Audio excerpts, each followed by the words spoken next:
राधे राधे।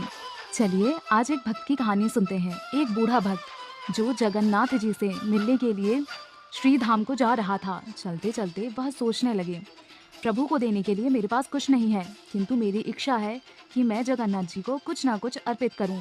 बस इसी भाव से वह चला जा रहा था। उसे रास्ते में एक तालाब नजर आया जिसमें कमल के पुष्प खिले हुए थे जो दिव्य लग रहे थे।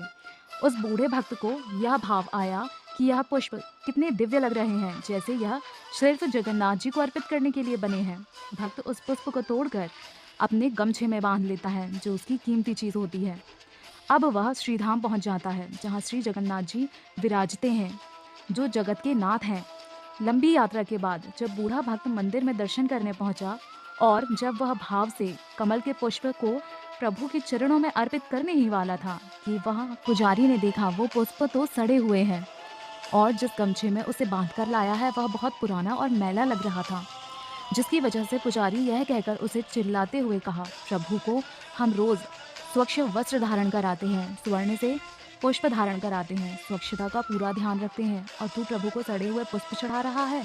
यह कहकर पुजारी उस बूढ़े भक्त को मंदिर से बाहर निकाल देता है। इस बात से जगन्नाथ जी बहुत क्रोधित हो जाते हैं और बड़े पंडित को स्वप्न में आकर कहते हैं, तुम्हारे पुजारी ने मेरे लिए लाए प्रिय भेंट मुझ तक आने नहीं दिया, मेरे भक्त का अपमान किया। वह कोई साधारण भेंट नहीं थी, मैंने मेरे भक्त के भाव को पूरा करने के लिए ही उसे स्वयं उत्पन्न किया था। बड़े पंडित यह सुनकर तुरंत जागे और उस बूढ़े भक्त को ढूंढने लगे। उस पुजारी से पूछा कि कहाँ है वो भक्त जो कल सड़े हुए पुष्प लाया था। पुजारी ने कहा, किंतु आप उसे क्यों ढूंढ रहे हैं? वह तो साधारण सा बूढ़ा व्यक्ति था जिसने मैले वस्त्र धारण किए हुए थे और सड़े पुष्प प्रभु को अर्पित कर रहा था। बड़े पंडित ने कहा, वह जगन्नाथ जी का प्रिय भक्त था, तुमने उसका अपमान करके निकाला, प्रभु बहुत क्रोधित है। उन्होंने कहा है कि बूढ़े भक्त को मंदिर के गर्भगृह में जल्दी से लाया जाए। सभी ढूंढने लगे। जब बूढ़ा भक्त मिला तो उसे जगन्नाथ जी के सामने लाया गया और सड़े हुए पुष्प अर्पित करने लगा।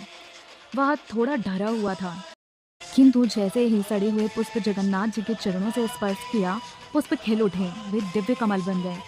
सभी इस भाव को समझ गए कि प्रभु केवल भाव के भूखे हैं और भक्तों को कभी अपमानित नहीं होने देते। तो प्रेम से कहिए, जय जगन्नाथ।